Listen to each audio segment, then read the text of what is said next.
जाजेनदोंसो आरो आंनो बिबानखौ होजेनदों आरो जेरैबायदि बिबानफोरखौ होदों सब बिबानानो आथिखालाव भारत सरकार आरो आसाम सरकारा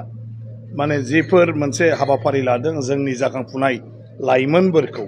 बिसोरनि जिउ राहानि थाखाय माने बायदिसिना माने जबनि थाखाय बे स्किल डेभेलपमेन्टनिफ्राय लानानै हेन्डलुम एन्ड टेक्सटाइल जोंनि जिथु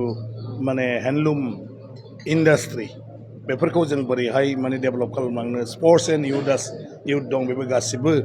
लाइमोनफोरनि खालि गेलेनायल' नङा आरो गुबुन गुबुन बिथिङाव लाइमोनफोरनि थाखाय खामानि मावनांगौ दं आरो बेफोरनि हाबाफारिया जेब्लायबो सोलिगासिनो दं इन्डिजिनियास ट्राइबेल फेथ एन्ड कालचार जोंनि जे ट्राइब्सफोर दं माने बे ट्राइब्सफोरनि राव हारिमु थुनलाइ धोरोम खान्थि आसार खान्थि बेफोरखौ बोरैहाय रैखाथि होनो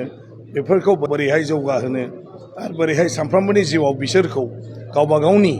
समाजखान्थिनि गेजेरजों सोलिलांबाय थानायाव मदद खालामनो हायो बे डिपार्टमेन्टनिफ्राय मावनाय जायोथ' गासैबो डिपार्टमेन्टआनो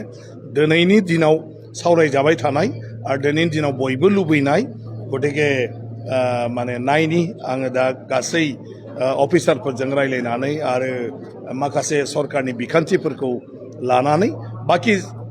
बेनि बेलायाव गोनांथिखौ मोनथिगौ नाथाय बेखौ मावनायनि खाबु मा दं डेभेलप खालामनायनि बेखौ मोनथिनायनि उनावसो बुंनो हागोन आरो जिखिनि आंनो बिबान होदों माने बे बिबाना खुब माने इम्पर्टेन्ट मानसिनि सानफ्रोमबोनि जिउजों सोमोन्दो थानाय गतिके आरामै जनानैथ' सोलिनो हाया गासिबो न'नि बायह्रायाव बे गासैबो माने जिथु डिपार्टमेन्ट गतिके मा होनो दा एन्टारप्रेनारशिपआ दिनैनि दिनाव बेयो इम्पर्टेन्ट जे सासे मानसिखौ बेनि थाखाय स्किल खालामनांगौ बियो बेफार बानिज्य खालामनानै सोलिनो रोंनांगौ आरो जिखुनु खामानि मावनो थाखाय बेखौ स्किल खालामनांगौ गतिके दिनैनि दिनाव बेफोरो बिराद इम्पर्टेन्ट आरो बेफोरखौ दा नाजानि मानब गेदेर मुख्यमन्थ्रिया जेब्लायबो मदद होगोन आरो सेन्ट्रेल गभर्नमेन्टआबो आं सानो जे निस्सय माने जेसे हागौ जोंनाव बयबो लाइमोनफोरनि मदद जानाय हिसाबै खामानि मावनो हागोन मा दं